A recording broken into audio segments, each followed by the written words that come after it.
Thanks for tuning in to the Urban Scope podcast. I'm back with another Inside the Scope edition of my podcast. And today I will be having Young Dro inside the scope.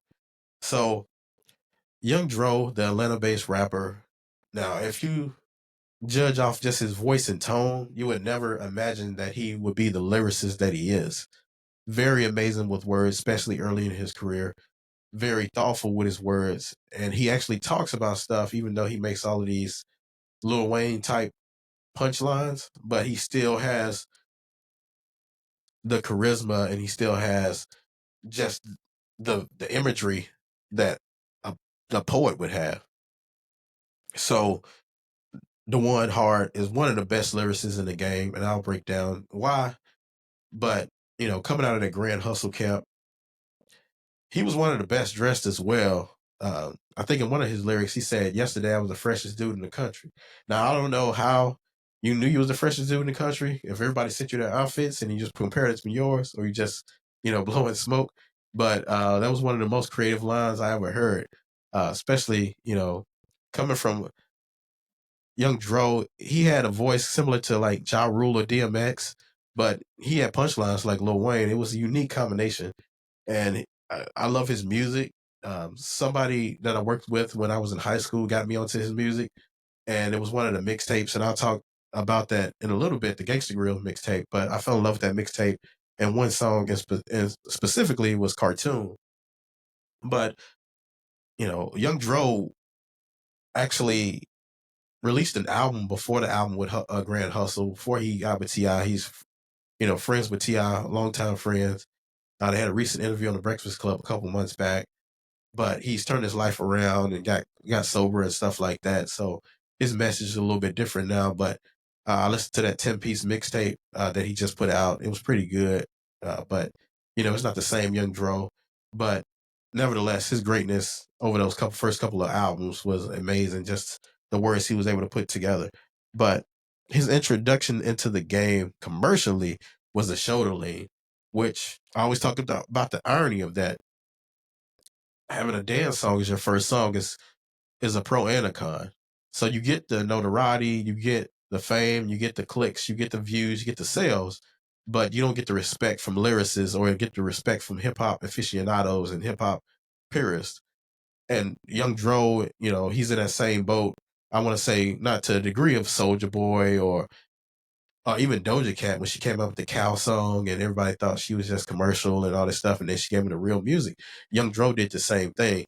Let me get your attention with the one song, the dance song, and then I'm gonna come back with the real, and then I can kill all these features and do all these different great things.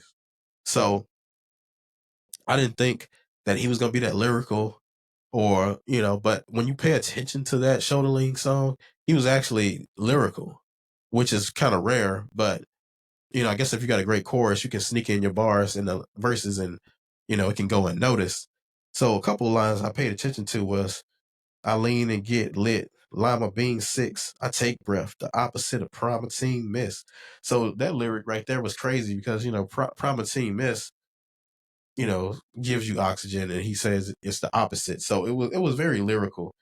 He's a wordsmith with the words. And going back to that track Cartoon, where he showed that supreme flow. Now, that was the Gangsta Grill mixtape that he had day one. If you haven't heard that, definitely check it out. But on that Cartoon song, he said, "Brother scared of me, my partners say they begging for the chopper play. Bodyguard killers got a house where Kevin Costner stay." Now that's insane lyricism. Tongue Twisters, which was his big claim to fame, is the Tongue Twisters and being able to put these exquisite words together. And I don't know if that's being around Ti or just that was just a thing in Mechanicsville, I guess. Growing up in Mechanicsville, people were just lyrical, but Ti used a lot of big words, and even his podcast was called Expeditiously, and he's known for using all these big words and people, catch people off guard. But Young Dro was the same way. I don't know, like in interviews, he wasn't like that, but as far as writing his lyrics and things like that, he was very descriptive and very exaggerated with the word usage, which is helpful for most people because sometimes you gotta look up the word. You're like, what is that? But it helps the kids coming up especially the kids that don't really care much for uh, expanding their vocabulary. Young Dro made you do that just because trying to catch the lyrics, because he's saying something, but sometimes you have to think about what he's saying and have to put the pictures together. Now on the Top Back remix, which I think it was on a mixtape. It might have actually was on the album, one of the T.I. albums. I want to say the King album. He had one of his favorite lyrics that he had that I liked was on this one. So he said, "Nah, this ain't a movie, but I shot 4 brothers, and plus I got a Chevelle that flopped 4 colors." Now that's some classic word play right there.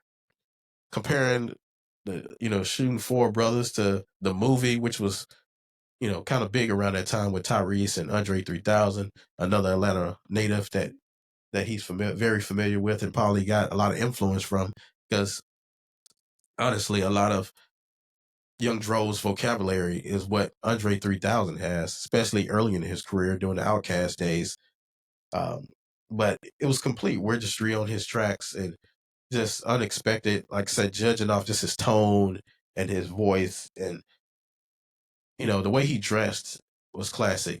Just the polos and the sweaters. And then when you hear his voice and the glasses, it was just different. It was like the Atlanta player type scene, but he was like a throwback because, just having that gift of being sounding like Ja Rule, but having the lyricism of Andre 3000 or having the lyricism of a Lil Wayne, as far as punchline goes, it's definitely appreciated. Well, underappreciated, I think, in hip hop and what he contributed to the game.